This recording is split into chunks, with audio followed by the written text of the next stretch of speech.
J'ai créé plus de 50 sites avec Webflow, plus de 100 sites avec WordPress. J'ai facturé des dizaines de milliers d'euros grâce aux deux. Et ben dans cette vidéo, je vais te comparer les deux tout simplement. À qui ils s'adressent, pourquoi choisir l'un plutôt que l'autre, est-ce qu'il y en a un qui est meilleur? C'est ce qu'on va voir dans cette vidéo. Alors avant, laisse-moi te dire un truc. Le débat WordPress vs Webflow, c'est le fameux débat par rapport aux meilleurs constructeurs de sites internet.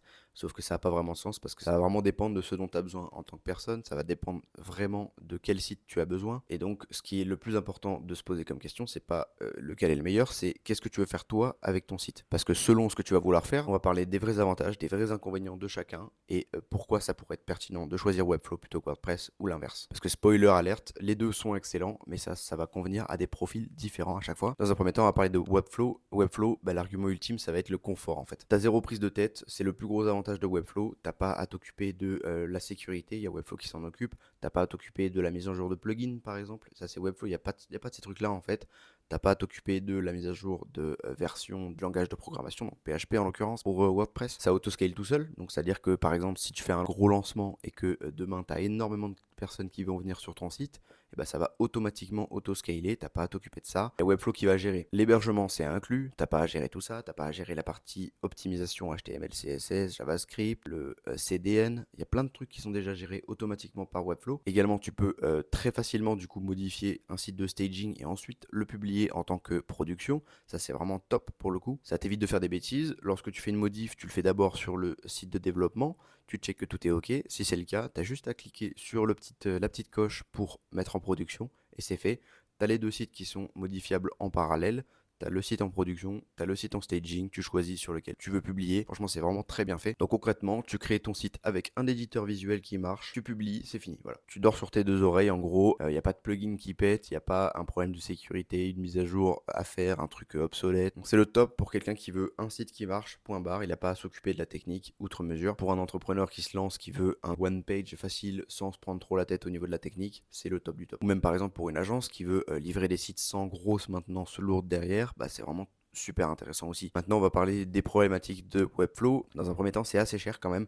Tu as un plan pour le site et tu as un plan pour le workspace à chaque fois. Donc, c'est assez compliqué à comprendre leur pricing déjà. Donc, par exemple, pour un tout petit site, pour des landing pages par exemple, tu as le plan free qui est à 14 dollars par mois. Mais tu dois vite augmenter en général si tu veux un plus gros site. Donc, si tu veux un CMS comme un blog par exemple, là, tu te retrouves à 23 dollars par mois. Tu vas prendre un workspace plan par exemple si tu veux travailler avec plusieurs personnes, si tu veux créer plusieurs sites. Bref, voilà, tu as pas mal de trucs à prendre en compte. Ça revient vite cher. Tandis que si tu compares par exemple avec O2Switch, au niveau de leur plan pour un hébergement pour créer avec WordPress, c'est beaucoup moins cher au final sur le long terme. Le deuxième problème, ça va être que tu ne détiens pas du tout ton site, c'est-à-dire que c'est Webflow en fait qui le détient. Ton site, il est sur les serveurs de Webflow, ton code, il t'appartient pas vraiment. Si demain il y a Webflow qui décide d'augmenter ses prix, t'es cuit en fait, tout simplement. C'est-à-dire qu'ils vont décider d'augmenter les prix.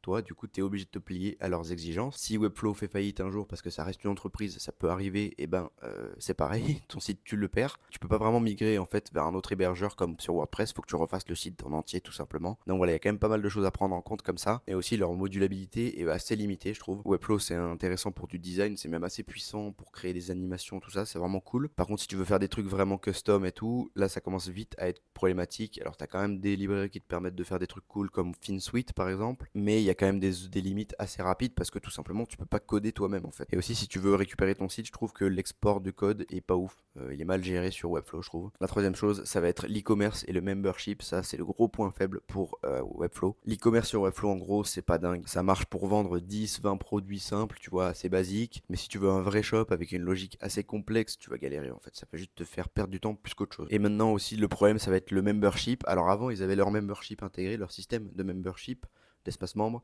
et là du coup ils ont décidé du jour au lendemain un peu de faire appel à des outils externes comme MemberStack par exemple. Donc au final tu payes Webflow et tu payes un outil tiers, donc bon c'est un peu relou. Maintenant on parle de WordPress. La WordPress, WordPress c'est open source, donc ça veut dire que tu détiens tout, tu détiens le code en fait. Tu peux héberger où tu veux, donc tu choisis ton hébergement. Si WordPress disparaît du jour au lendemain, spoiler ça n'arrivera pas, il y a 43% du web qui est sur WordPress, et ton site il continue de tourner puisque c'est du code en fait, c'est pas hébergé chez des serveurs WordPress par exemple. Donc là je parle de wordpress.org, je parle pas de wordpress.com.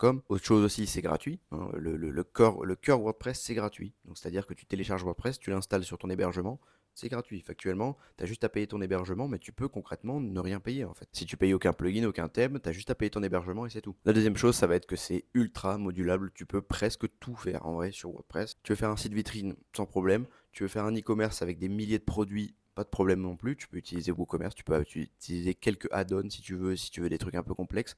Tu peux utiliser Shortcart aussi, ce qui est intéressant. Tu veux créer un réseau social custom, tu peux utiliser BuddyPress. Tu veux créer un site d'annonce, tu peux le faire aussi. Tu veux créer un espace membre, eh ben, tu peux utiliser LearnPress par exemple. Tu peux créer un site d'e-learning avec Tutor, avec LearnDash. Il y a plus de 60 000 plugins sur WordPress, c'est monstrueux. Si tu as un besoin web, bah, il est probable qu'il y ait un plugin qui existe tout simplement. Et si le plugin n'existe pas, eh ben, ce que tu peux faire, c'est que tu peux coder le plugin puisque c'est open source. Tandis que Webflow, bah, tu es limité à ce que Webflow te permet de faire. Il y a quelques applications sur Webflow, mais c'est quand même très limité encore. Maintenant, le problème avec WordPress, c'est que forcément, bah, ça vient avec son avantage qui est la modulabilité et le contrôle à 100%. Bah, c'est justement que tu as contrôle à 100% sur le site. Donc, tu dois t'occuper des mises à jour, tu dois t'occuper des failles de sécurité.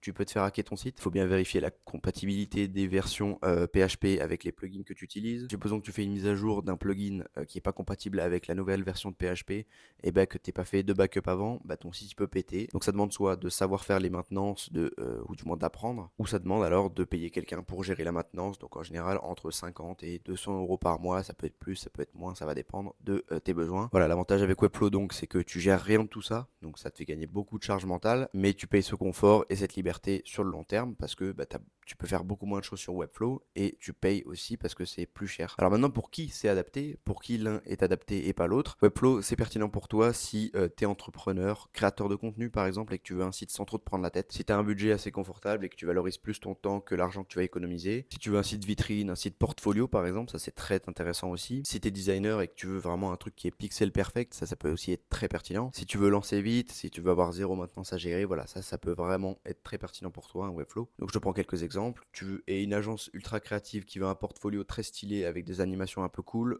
ou alors tu es un SaaS qui veut une landing page ultra propre sans te prendre la tête, bah ça c'est vraiment top pour toi. Par contre, faut pas que tu utilises Webflow si tu veux un gros e-commerce qui est assez complexe, si tu as un besoin de système de membership avancé, si tu veux détenir ton code, si tu veux être propriétaire de ton code de ton site, ou alors si tu as un budget qui est relativement serré sur le long terme, ça c'est pas du tout pour toi. Maintenant, WordPress est fait pour toi si tu veux avoir la liberté totale de ce que tu veux faire sur ton site, tu as des compétences techniques de base, tu veux faire du gros e-commerce avec WooCommerce ou même Shortcart, tu peux le faire. Tu as besoin de fonctionnalités un peu différentes comme un système de e-learning, un système de membership. Tu veux maîtriser tes coûts sur le long terme, donc c'est-à-dire que c'est toi qui décides en fait de ton hébergement. Tu peux migrer comme tu veux. Si ton hébergeur il décide d'augmenter ses prix, tu peux changer d'hébergement très facilement et tu veux dépendre de personne parce que c'est toi qui détiens ton site, c'est toi qui détiens ta base de données, c'est toi qui détiens ton code, c'est toi qui détiens tout. Par contre, il ne faut pas que tu utilises WordPress si tu veux zéro prise de tête technique, si tu n'as pas le temps d'apprendre et de gérer la maintenance par toi-même, si tu veux jamais toucher au code, il y a des gens qui arrivent à le faire, moi je touche quand même systématiquement au code hein, lorsqu'il s'agit de créer un site WordPress parce qu'il y a des trucs en fait qui sont tout simplement, il faut les coder en fait, c'est beaucoup plus rapide. Si tu utilises par exemple la page builder pour faire une animation spécifique, si tu veux mettre 0 CSS, ça va te prendre énormément de temps. Parfois, c'est même pas possible en fait sur des builders. Donc voilà, mon avis maintenant, après avoir utilisé les deux pendant plus de 6 ans, pour mes clients en général, ce que je leur propose, c'est que s'ils sont entrepreneurs, s'ils sont coachs, en général, ils veulent pas se prendre la tête, s'ils veulent pas de maintenance après coup, je vais leur proposer Webflow en général. Par contre, pour des sites e-commerce, pour des sites complexes, des sites e-learning, bah là, il y a juste zéro débat, c'est WordPress qu'il faut. Pour des startups qui veulent une landing page assez rapide, je vais également proposer Webflow. En gros, avec Webflow, t'es enfermé dans l'écosystème, tandis que avec WordPress, t'as plus de liberté, t'as plus de customisation, mais il faut savoir s'en servir. Donc pour récapituler, Webflow vs WordPress, c'est pas un combat de meilleur outil, ça va vraiment dépendre de tes besoins encore une fois. T'as besoin d'un site vitrine beau, simple et rapide sans te prendre la tête, prends Webflow. T'as besoin de fonctionnalités avancées, de flexibilité, prends WordPress. Voilà. Les deux sont excellents, il faut juste choisir lequel correspond à ton profil. Si cette vidéo t'a aidé, je t'invite à liker, je t'invite à t'abonner et je te dis à très vite pour ma prochaine vidéo. Ciao!